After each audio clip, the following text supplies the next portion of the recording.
ኢትዮጵያ እጆቿን ወደ እግዚአብሔር ትዘረጋለች የሚለውን ጥቅስ ወስደን በጣም ደስ ብሎን እግዚአብሔር እንደምናመሰግን እንደምንጸልይ እንደዚሁ ደግሞ ጎግና ማጎግን ተከትላ ለጦርነቱ እንደምትሄድ ምን ፖለቲካ ሁኔታ እንደሚቀየር አናውቅም። በዚህ ዘመን እንደሚሆን አናውቅም። ይሄ ትንቢት ግን የተነገራለ። ኢትዮጵያን አይመለከትም የሚናገረው ሱዳን ነው ካልን እጆቿን ትዘረጋለች የተባለችው ሱዳን ናት ማለት ነው። መካከለኛ ምስራቅ ላይ ግን ብዙ ልዩነት ላታዩ ትችላላችሁ። ባህላቸው ተመሳሳይ ነው። በተለይ በጋራ ያላቸው በጣም የሚወደድላቸው ጋር ምን ተወድላቸዋለህ ከሚድል ኢስት ህዝቦች ብትሉኝ እንግዳ ተቀባይ ህዝብ ናቸው። በጣም ሆስፒታሊቲ ይወዳሉ። እና ሁለቱም ሀገሮች በተለይ አይሁዶችና ፍልስጤሞች ወይም አረቦች ይህች ምድር የጥንት አባቶቻችን ርስት ናት። ማን የሚለው? አረቦቹም ይላሉ፣ እስራኤሎቹም ይላሉ። ሂስቶሪካል ኤቪደንስስ ታሪካዊ ማስረጃ መጽሐፍ ቅዱስ እንኳን ይመሰክርላቸዋል። አባታችን አብርሃም ምስክር ነው። እግዚአብሔር የሰጠው ምድር ነው። ይችን ምድር ላንተ ሰጥቼሃለሁ አለው። አይሁዶች ገቡባት፣ ሙሴ ገባባት። ኢያሱ በሙሴ መሪነት ኢያሱ መጣና ወረሳት። ይሄ ያንተ ምድር ነው ስለተባሉ ለሙስሊሞች አልአቅሳ የሚባለው መስጊድ ወይም መስጂድ እነሱ እንደሚሉት የሚገኝበትና ከካባ ቀጥሎ ሶስተኛው ቅዱስ ስፍራ ነው ብለው ያምናሉ። እና ሁለቱም ወገኖች ከተማዋን ዋና መዲናችን ናት ብለው የሙጥኝ ብለዋል። መጀመሪያ ከእስራኤልን ጀምርና እስራኤልን ትመለከታላችሁ። በመጽሐፍ ቅዱስ በጣም የትንቢት ማዕከል ናት፣ ሁላችሁም ታውቃላችሁ።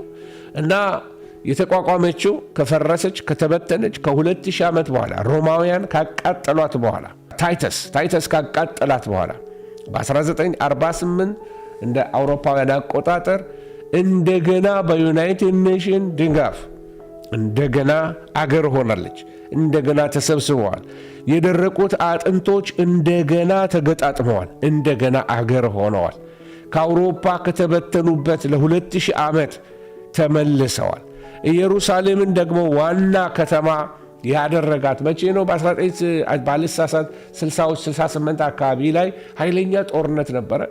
በዚህ ጦርነት የ6 ቀን ጦርነት በተደረገበት ሰዓት ላይ እስራኤሎች ተዋጉ። ብዙ የአረብ ኔበሮቻቸው እነዛን በሙሉ ቅድም የጠቀስኩላቸውን አሸንፈዋቸው እስራኤል ሰፋች። ከቴል አቪቭ ኢየሩሳሌምንም ዋና ከተማዋ አደረገች ማለት ነው። ለዚህ ኢየሩሳሌም የተናገረው ትንቢት አለ። በዘካርያስ 12:3 ላይ ኢየሩሳሌምን እንደ ከባድ ድንጋይ አደርጋታለሁ በአሕዛብ ላይ ይላል። በጣም ሊሸከሟት የማይችሉ አገር ትሆንባቸዋለች፣ ኃይለኛ ትሆንባቸዋለች። አሁንም የምትመለከቱት ይህንን ነው። በዛ አንድ ቤተ መቅደስ አለ። ዛሬ ጊዜ አይኖረን አላቅም። ስለ ሶስተኛው ቤተ መቅደስ ላወራችሁ እፈልጋለሁ፣ ምክንያቱም ዘመኑ እየደረሰ ስለሆነ። በዚህ ቤተ መቅደስ በኢየሩሳሌም ሶስተኛው ቤተ መቅደስ ይታነጻል።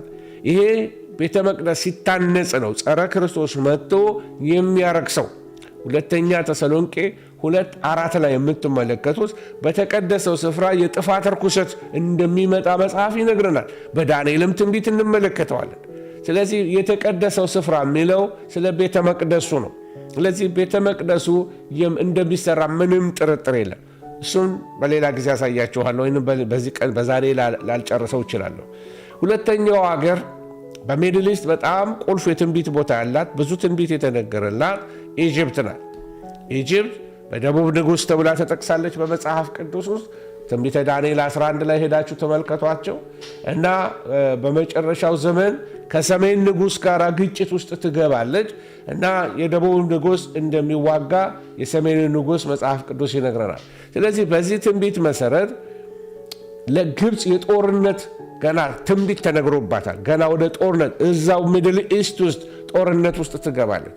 ስለዚህ ግብፅ፣ አሦርና እስራኤል በአንድነት ደግሞ እግዚአብሔርን እንደሚያመልኩ መጽሐፍ ቅዱስ ትንቢት ይናገራል።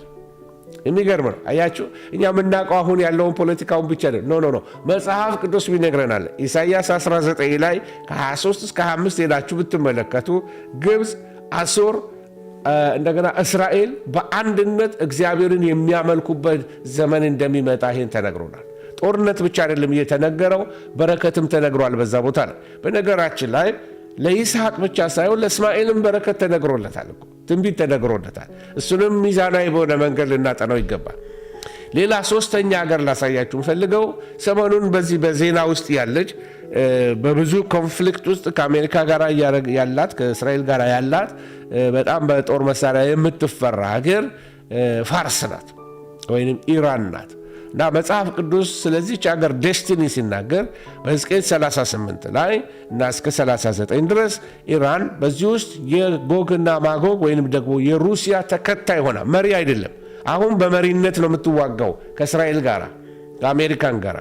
የዛን ጊዜ ግን ትንቢቱ ሲሆን የምታውቁት ኢራን መርታ ሳይሆን ወደ ጦርነት የሚካሄደው ሩሲያ መርቶት ነው ጦርነቱ የሚካሄደው። ይሄ ጥሩ መለያ ይሆነናል። ሩሲያ ስትመራ አሁን አግሪመንት አላቸው፣ ስትራቴጂካዊ የሆነ ስምምነት አላቸው፣ በጦር ስምምነት አላቸው፣ በብዙ ነገር ስምምነት አላቸው። ስለዚህ በእስራኤል ላይ ጥቃት እንደምትሰነዝር ትንቢት ተነግሮባታል፣ ወይም ተባባሪ እንደሆነች ከአመፁ ጋራ እና ይህ ጦርነት በመጨረሻው ዘመን በጣም ወሳኝ የሆነ ጦርነት እንደሚሆን ከዛ ጀጅመንት እንደሚከተልም ያሳያል። መፍረሷም እንደሚመጣ ተነግሮላታል። ሌላው ሀገር በመጽሐፍ ቅዱስ ውስጥ የምንመለከታት ኢራቅ ናት። ኢራቅ በመጽሐፍ ቅዱስ ውስጥ ባቢሎን ተብላ ነው የምትታወቀው።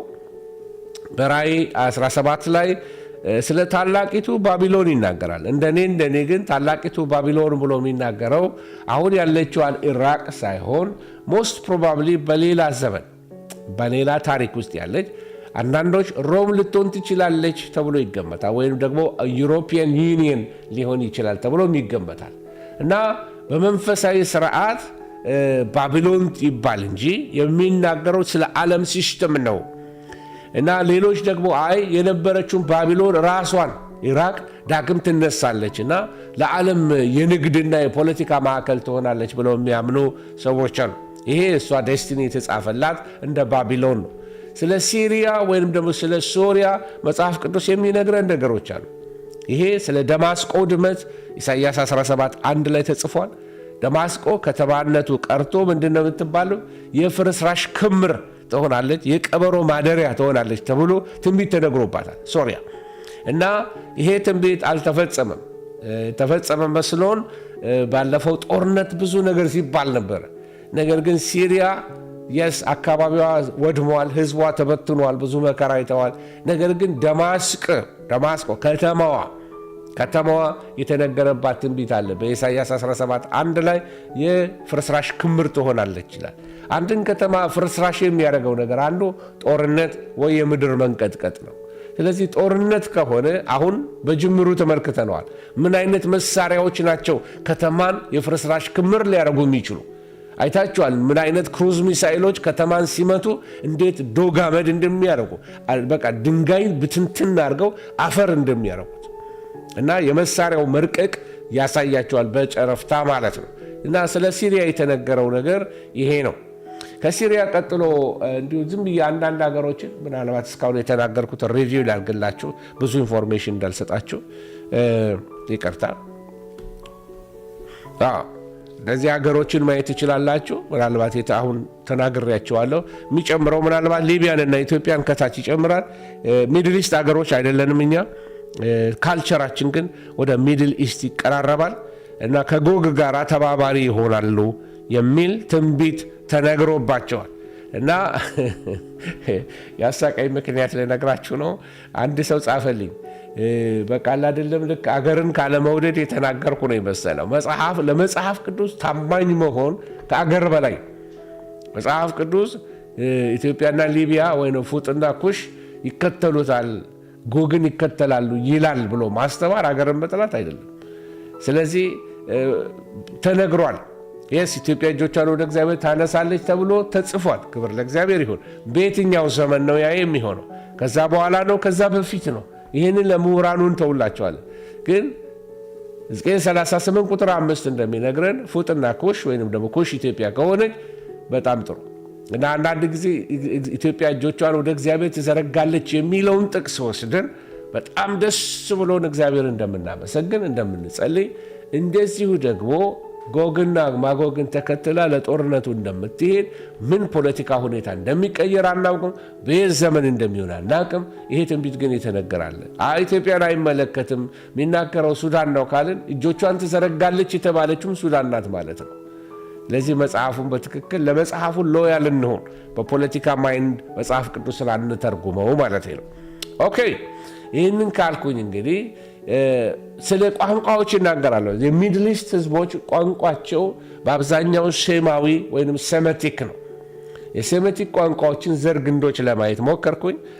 አንዱ ኢስተርን ሴሜቲክ ላንጉጅ ወይም ደግሞ የምስራቅ ሴማዊ ቋንቋዎችና የምዕራብ ሴማዊ ቋንቋዎች ተብለው በሁለት ይከፈላሉ። የምስራቆቹ አኬዲያን እና ኤብላይት የሚባል ቋንቋዎች አሉ። የኛ የምታገኙት ተመልከቱ፣ ማዕከላዊ ሴማዎች ወይም የምዕራቡ ደግሞ ሁለት ይከፈላል፣ ማዕከላዊና ደቡባዊ። በማዕከላዊ ስር አረብኛ፣ ዕብራይስጥና አራማይክ አለ። በደቡባዊ ደግሞ ግዕዝና አማርኛ አለ። ሞስት ፕሮባብሊ እዛ ውስጥ ትግርኛም ትከቱታላችሁ ማለት ነው። ስለዚህ እነዚህ ሀገሮች በሙሉ እነዚህ ቋንቋዎች ተወራራሽነት አለን። እኛ ቋንቋችን በአብዛኛው ወደ ደቡብ ሴማዊነት ይሄዳል። በተለይ የአማርኛና የትግርኛ ቋንቋ ምናልባት የጉራግኛም ባልሳሳት ወደዛ ይሄዳል ተብሎ ይገመታል። ስለዚህ የቋንቋ ተመሳስሎትም አለን። ለምሳሌ ቤት ማለት ቤት ነው፣ ሰላም ሰላም ነው፣ አይን አይን ነው፣ ልብ ቀልብ ነው የሚሉት ቀልብ ልብ ነው፣ ራስ ባልሳሳት ጭንቅላት ወይም ራስ የሚለው ራስ ነው የሚጠቀሙት። አንድ የሚለው ዋሃድ የሚል ቃል ይጠቀማሉ። ምላስ የሚለው ሊሳን ብሎ ይጠቀማሉ። ሞት የሚለው መውት ብለው ይጠቀማሉ። ይሄ እነሱ ቋንቋቸው ነው። ከኛ ጋር የሚያመሳስለውን ለማሳየት ነው። ምናልባት ያሳየዋችሁ ከዚህ ላይ የቋንቋ ተመሳስሎትን ላሳያችሁ ብዬ ነው። ከኛ ባህል ጋር የሚቀራረብበት የሚድል ኢስቱ አንዱ በዕብራይስጥ ተመልከቱ። ሰማይ ሸማይም፣ ምድር ኤሬት ወይም መሬት የሚለውን ኤሬት፣ ውሃ ማይም፣ ትግርኛ የምትናገሩ ሰዎች ይገባቸዋል። ማይም ማይም ነው። ደም ዳም ነው። ስም ሼም ነው፣ ሽም ነው። ጆሮ ኦዜን ነው፣ ብዙ የሚቀራረብ አይመስልም። ሰባት ሼቫ ነው። ህይወት ሻይም ነው። አፍ ፔ ነው። እነዚህ ቃላቶች ተወራራሽነትን ጥቂት ትመለከታላችሁ። ሌላው አራማይክ የሚባል ቋንቋ አለ። ይሄ የሶሪያ ቋንቋ ነው። አራማይክ እና አማሃሪክ ብዙ ፈረንጆች ያምታቱታል። አማርኛ ነው የምናገረው አማሃሪክ ነው የምናገረው ስላቸው አራማይክ ይሉና በዛ መንገድ ይወስዱታል። አንድ አይነት አይደለም። ትንሽ ተመሳሳይ ነገርም አለን እዛ ላይ። እሳት ኢሽታ ነው። ንጉስ ማላካ ነው ወይም መልካ ነው። አባት አባ ነው። እግር ሬግላ ነው። መንገድ ኦርካ ነው። በረከት ብርካት ነው። እነዚህ ብዙ ተመሳሳይ የሆኑ ቃላቶችን ልታገኙ ትችላላችሁ። እና በባህል ተመሳሳይነታችን በቋንቋ ተመሳሳይነታችን የኢትዮጵያ ኤርትራ ሞስት ፕሮባብሊ ወደ አረቡ ዓለም ወደ ኢስተርን ያደላል ማለት ነው። ይህንን ካልኳችሁ በጣም የሚመሳሰሉ ደግሞ በጣም ጠንካራ ባህላዊ እሴቶች አሏቸው። መካከለኛ ምስራቅ ሰዎች በጣም ተመሳሳይ የሆነ እንዲሁ ተለያይተው በተለያየ ሀገር ሊስት አድርጌ ባሳያችሁ ልክ እንደ አፍሪካ ሀገሮች ከኢትዮጵያ ኬንያ ስትሄዱ በጣም ብዙ ልዩነቶችን ልታዩ ትችላላችሁ። መካከለኛ ምስራቅ ላይ ግን ብዙ ልዩነት ላታዩ ትችላላችሁ። ባህላቸው ተመሳሳይ ነው። በተለይ በጋራ ያላቸው በጣም የሚወደድላቸው ባህል ምን ተወድላቸዋለህ? ከሚድል ኢስት ህዝቦች ብትሉኝ እንግዳ ተቀባይ ህዝብ ናቸው። በጣም ሆስፒታሊቲ ይወዳሉ በጣም እና በመካከለኛው ምስራቅ እንግዳ የእግዚአብሔር ስጦታ ተደርጎ ነው የሚወሰደው እና በጣም ለጋስ ህዝቦች ናቸው። እንግዳ መቀበል ይወዳሉ። መብላት መጠጣት በጣም እንደ ትልቅ ክብርና ግዴታም ነው። አንዳንድ ጊዜ ብላ ልክ የኛ ባህል ላይ እንዳለ ብላ እንደሚባል ልክ እንደዛ እነሱም በቃ ቡናና ሻይ ማቅረብ በተለይ ቡና በተለይ በአረብኛ ወይም ሻይ እንትን ናቸው። የማህበራዊ ሶሻል አክቲቪቲ መክፈቻዎች ናቸው። ቡና ቀርቶ መስጠት፣ እንግዳ ከመጣ ይሄን ለማቅረብ አንዳንድ ጊዜ እንደ ነውርም የሚቆጠርበት አካባቢዎች አሉ እና እንግዳ ተቀባዮች ናቸው። ቤተሰብ ወዳዶች ናቸው። የቤተሰብና የጎሳ ትስስር ይሄ ኮሌክቲቪዝም በጣም አላቸው እና በጣም ከግለሰባዊ ይልቅ ወይም እንደዚያው እኛ ኖርዝ አሜሪካ ያለነው ኢንዲቪጁዋሊስቲክ ነው። በጣም ልዩነቱን የምታውቁት ጎረቤቴን 20 ዓመት አብሬ ኖሬ አንድ ቀን ሰላም ላልለው እችላለሁ፣ አይቼውም ላላቅ እችላለሁ። የሚገርም ጎረቤት አጥር አጠገብ ሆነን ላንተዋወቅ እንችላለን። እኛ አገር ቤት ስናድግ የሰፈሩን ሰው አልፈን የሌላ ቀበሌ ሰው እናውቃለን። እዚህ ሀገር ጎረቤት ሆናችሁ በተለይ ኖርዝ አሜሪካ ላይ አውሮፓም ኢንዲቪጁዋሊስቲክ ካልቸር ነው ያለው። ከሚድል ኢስት ጋር ፈጽሞ የማይገጣጠሙ። ሚድል ኢስት ሰዎች ከግለሰባዊነት ይልቅ ከኢንዲቪዥዋሊዝም ይልቅ በጣም የጋራ ማንነት አላቸው። በቤተሰብ ያምናሉ፣ በጎሳ ያምናሉ፣ በሃይማኖት አንድነት ያምናሉ። ስለዚህ በጣም ትልቅ ቦታ አለው። ቤተሰብ፣ ጎሳ፣ ሃይማኖት በጣም ትልቅ ቦታ አለው በእነሱ። በሚድል ኢስት አካባቢ ላይ አሁንም በጣም የተዘረጋ ይሄ ምንድን ነው ኤክስቴንድድ ፋሚሊ የተዘረጋ። አሁን በዚህ በሰሜን አሜሪካ ብትመጡ ባልና ሚስት የሆኑና ኤክስቴንድድ ፋሚሊ የሚሉት እናትና አባቶቻቸውን ነው። ከዛ አልፎ አይሄድም፣ ብዙ አይሄድም። ከዛ በላይ አክስት ልጅ ምናምን ብዙ የሚቀራረቡ አይደሉም። በሚድል ኢስት ግን አያቶች፣ ወላጆች፣ ልጆች ሁሉም ተቀራርበው ይኖራሉ። አሁን እዚህ ሀገር ህንዶች አሉ ከኛ ጋር። ህንዶቹ አኗኗራቸው እንደዚህ ነው። እናቶቻቸውን ያመጣሉ። እናቶቻቸውን ትልቁ ልጅ ይጦራል። ሚስትም አብራ ነው የምትኖረው። ዘመድ አዝማድ አብረው ይኖራሉ። ትልቅ ቤት ሰርተው አብረው መኖር ይወዳሉ። የአረቡን ባህል ይሄ ነው ያላቸው። ወይም በእስላሙ ሀገር ያለው በጣም ሶሻል ኔትወርኳቸው ስትሮንግ ነው። ይሄ መጽሐፍ ቅዱሳዊ ነው፣ የሚወደድም ነው፣ መልካም ነው። በሰሜን አሜሪካ ያለው ኢንዲቪዥዋሊስቲክ ነው። ብዙ ጊዜ ለዚህ ሆን ላለው ሰሜን አሜሪካ ሰዎች በአእምሮ ጭንቀት ይጠቃሉ። ተቀራርበው ነው የሚኖሩት እነሱ። ኮሌክቲቪዝም የምለው ይሄንን ነው። ሌላው የቤተሰብ ክብር አለ። ይሄ ዘር አለማሰደብ፣ ቤተሰብ አለማሰደብ። የማን ልጅ ነው ይሄ ባካችሁ በስማም እንደሚባለው አይነት ማለት ነው። እና የአንድ ግለሰብ ተግባር የቤተሰቡን ስም ሊያቆሽሽ ወይም ደግሞ ሊያስገብር ይችላል። ስለዚህ በጣም አንድ ሴት አሁን የቤተሰቧን ክብር ካዋረደች እስከ መግደልም ሊደርሱ ይችላሉ። ዘር አሰዳቢ ተብላ ማለት ነው። ዘር አሰደበ ተብሎ ማለት ነው። ስለዚህ በጣም የቤተሰብ የጎሳ ትስስር አለ። ይሄ ለምዕራቡ ሰው ላይገባው ይችላል። ይሄ ነው ችግሩ የሆነው።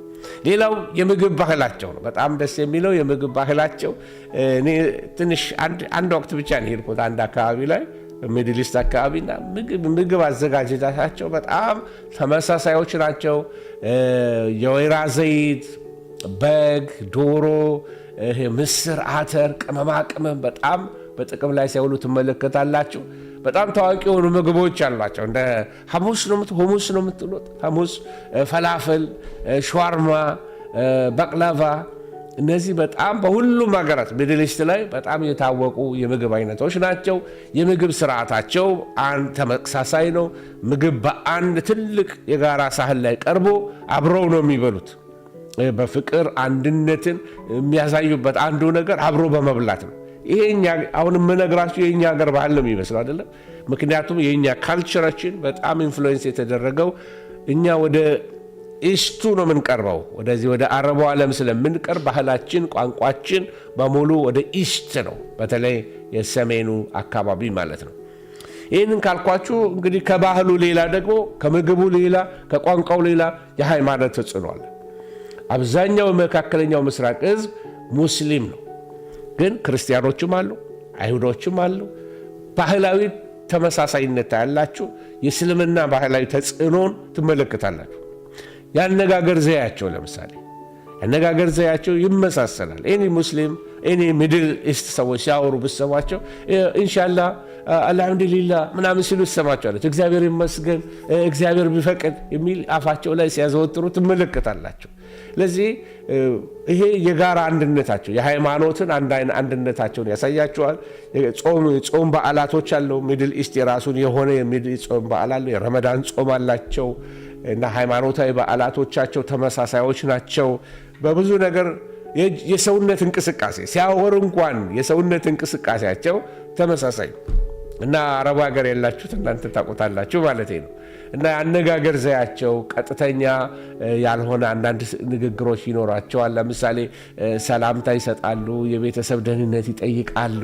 ከዛ ደግሞ ለንግግር መጀመሪያ በጣም በቃ ከዚህ ነው የሚጀምሩት፣ ከሰላምታ እንደምን ደህና ነህ ሆይ፣ ቤተሰብ ደህና ናቸው ሆይ፣ ልጆች ደህና ናቸው ሆይ። ልክ እንደኛ ሀገር ማለት ነው። እኛ ሀገር ከብቶቹ ደህና ናቸው፣ እርሻው ጥሩ ነው ወይ እንደሚባል ማለት ነው እንጂ በቀጥታ ወደ ጉዳዩ መግባት እንደ ነውረኝነት ነው የሚታየው። በጣም ነውር ነው እና የመግባባት ስኪል ይጠይቃል። ቅድም እንዳልኳችሁ የእጅ አገላለጽ በሰውነታቸው አሁን ጣሊያኖች ሲያወሩ እንዲህ ይላሉ፣ እንደዚህ ይላሉ። በቃ የሚናገሩት ነገር አለ። የሚጣፍጥ ነገር ሲያገኙ በቃ እንደዚህ ይላሉ። ይሄ የእጅ ምልክቶች አሏቸው። ልክ እንደዛ በጣም ሃይ ኮንቴክስት ኮሚኒኬሽን ይባላል። በጣም የተለመደ ነው። በእጃቸው ምልክቶች አጅበው ነው የሚያወሩት። ተመሳሳይነት አለን ማለት ነው። የአለባበስ የባህል አለባበስ ተመሳሳይነት አላቸው። አክብሮት ሲሰጡ ለሽማግሌዎች በጣም የተለየ፣ ለወላጆች በጣም፣ ለእናት ለአባት በጣም አክብሮት ያለው ህዝብ ነው።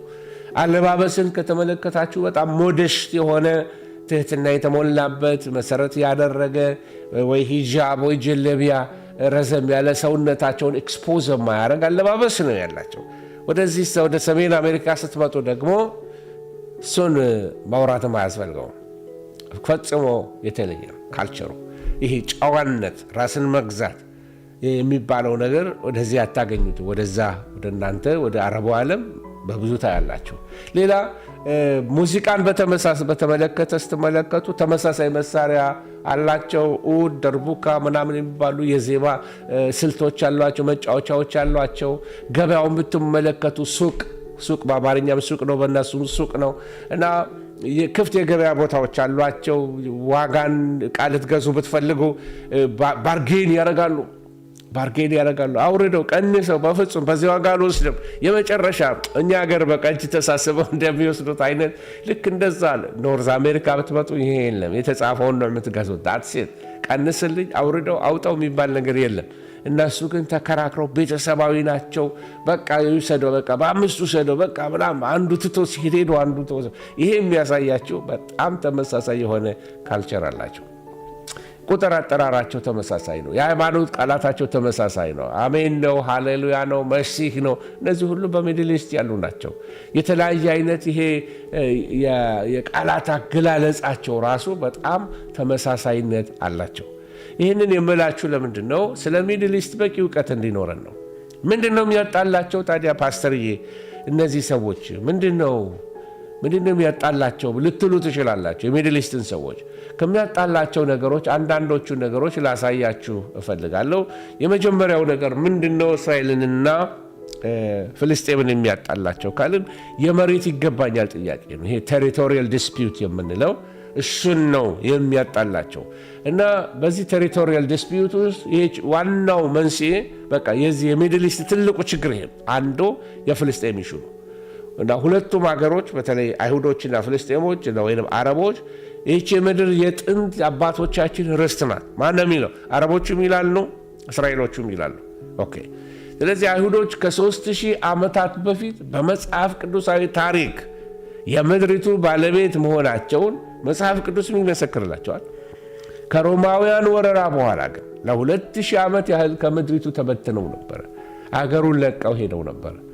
እነሱ በወጡበት ሰዓት ላይ ኖማድ የሆኑ በተለይ ከጆርዳን ከላይ ደግሞ ከሰሜን ያሉት እየመጡ ከኢጅፕት ያሉት እየሄዱ ይገበያዩበታል፣ ይኖሩበታል። በቃ ያ አካባቢ ሴንተር ስለሆነ ሁሉም ሕዝብ እየሄደ ሊኖርበት የሚፈልግ ስትራቴጂካል የሆነ ቦታ ነበር። በተበተኑበት ሰዓት ቤታችሁን ለቃችሁ በወጣችሁበት ሰዓት ላይ ሰዎች መጥተው ገቡ። ሊጋል ራይት የላቸውም፣ ካርታው የላቸውም፣ የኛ ነው አሉ። አረቦች ለብዙ መቶ ዘመናት በምድሪቱ ላይ ስንኖር የቆየን እኛ ነን። በ1948 እስራኤል ስትመሰረት በግፍ ተፈናቅለናል ነው የሚሉት። በቃ ቤሲክሊ ይሄ ነው ጥያቄው። የቀድሞ ባለቤቶቹ ኦሪጂናል ባለቤቶቹ የኛ ነው የሚሉት ሂስቶሪካል ኤቪደንስስ ታሪካዊ ማስረጃ መጽሐፍ ቅዱስ እንኳን ይመሰክርላቸዋል። አባታችን አብርሃም ምስክር ነው። እግዚአብሔር የሰጠው ምድር ነው። ይችን ምድር ላንተ ሰጥቼሃለሁ አለው። አይሁዶች ገቡባት፣ ሙሴ ገባባት። ኢያሱ በሙሴ መሪነት ኢያሱ መጣና ወረሳት።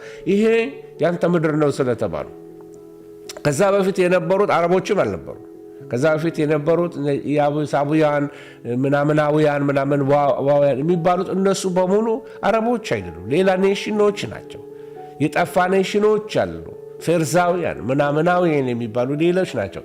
በኋላ ግን ሮማውያን ከተማይቱን ካቃጠሉ በኋላ ነዋሪ ስለሌለባት በአካባቢው የነበሩ ሌሎች የአረብ ኖማድስ እየመጡ መኖር ጀመሩ፣ ወይም የአረብ ዘላኖች እየመጡ መኖር ጀመሩባት። ከዛ ምድሪቱ የኛ ናት ማለት ጀመሩ። ሁለተኛው አጋጣሚ ደግሞ ታሪክ የሆነው በምን ምክንያት ነው ግጭቱ? የታሪክ አጋጣሚዎች ናቸው። አንዱ ታሪክ ዛዮኒዝም የሚባል ነው፣ ወይም ጽዮናዊነት። ይህን ቃል ሰምታችሁት ይሆናል። ሰዎች ብዙ ጊዜ ይህን ጽዮናውያን ምናምን እያሉ ሲሳደቡት ሰማላችሁ። በ19ኛው ክፍለ ዘመን መሀል ላይ አይሁዶች ወደ ጥንት መሬታቸው ተመልሰው ሀገር ለመመስረት የጀመሩት እንቅስቃሴ ዛዮኒዝም ይባላል። ወይም ወደ ጽዮን እንመለስ፣ ኔክስት ይር ኢን ጀሩሳሌም፣ የሚቀጥለው ዓመት ኢየሩሳሌም እንገናኝ እየተባባሉ እርስ በርስ ንግግር ያደረጉ ነበረ። ቻው ሲባባሉ ኔክስት ይር ኢን ጀሩሳሌም ይባባላሉ። እውነትም እንዳሉት በ19ኛው ክፍለ ዘመን ማለቂያ አካባቢ 1948 አካባቢ ማለት ነው ወደ ኢየሩሳሌም ገቡ ማለት ነው። በዚህ ውስጥ ብሪታንያ ወይም እንግሊዞች ትልቅ ሚና ነበራቸው። አንደኛው የዓለም ጦርነት ካበቃ በኋላ ብሪታንያ ወይም እንግሊዞች አካባቢውን ያስተዳድሩ ነበር። ይሄ ማስተዳደር ብሪቲሽ ማንዴት ተብሎ ይጠራል። ለአይሁዶች ሀገር እንዲመሰረት እንግሊዞች ቃል ገብተውላቸው ስለነበር ያ ባልፎር ዲክላሬሽን ይባላል። ወደፊት ስለ ኢየሩሳሌም ሙሉ ፕሮግራም እንማራለን። ባልፎር ዲክላሬሽን ይባላል። ይሄ በጣም በአረቦች ዘንድ በጣም ተቃውሞ አስነሳ። እንዴት እኛ እያለን ለሌላ ሀገር ይሰጣል የሚል። በ1948 ትንሽ ግጭቶች ተነሱ። እስራኤል ነፃነቷን አወጀች። 5 የአረብ ሀገራት ግብፅ፣ ዮርዳኖስ፣ ሶሪያ፣ ኢራቅ፣ ሌባኖን ባልሳሳት ወዲያውኑ ጦርነት ከፈቱ። ይሄ ለሚቀጥለው የጥላቻ ዘመን በር ከፈተ ማለት ነው። ሶስተኛው የግጭት ጉዳይ ወይም አረቦችንና እስራኤልን የሚያጣላቸው የኢየሩሳሌም ጉዳይ ስታተስ ኦፍ ኢየሩሳሌም። ኢየሩሳሌም ለሁለቱም ወገኖች እጅግ ቅዱስ ቦታ ናት፣ ለአረቦቹም ለአይሁዶቹም። ለአይሁዶቹ የሰለሞን ቤተ መቅደስ የነበረባትና የሃይማኖታቸው ማዕከል ናት። ታሪካቸው እዛ ነው ያለው። ለሙስሊሞች አልአክሳ የሚባለው መስጊድ ወይም መስጂድ እነሱ እንደሚሉት የሚገኝበትና ከካባ ቀጥሎ ሶስተኛው ቅዱስ ስፍራ ነው ብለው ያምናሉ። እና ሁለቱም ወገኖች ከተማዋን ዋና መዲናችን ናት ብለው የሙጥኝ ብለዋል። አራተኛው እሹ ምንድነው? ሃይማኖታዊ የሆነ ትንቢቶችና እምነቶች ግጭቶች አሉባቸው። አንዳንዱ ግጭቶች ከመጽሐፍ ቅዱስና ከቁርአን ትንቢቶች ጋር የሚያያዝ ናቸው። ለምሳሌ የእስማኤልና የይስሐቅ ዘሮች ሁለቱም የአብርሃም ልጆች ቢሆኑም በዘሮቻቸው መካከል ያለው አለመግባባት እስከ ዛሬ ድረስ ቀጥሏል። ምን ማለት ነው? የሚድል ኢስት ግጭት የጀመረው በአብርሃም ድንኳን ነው።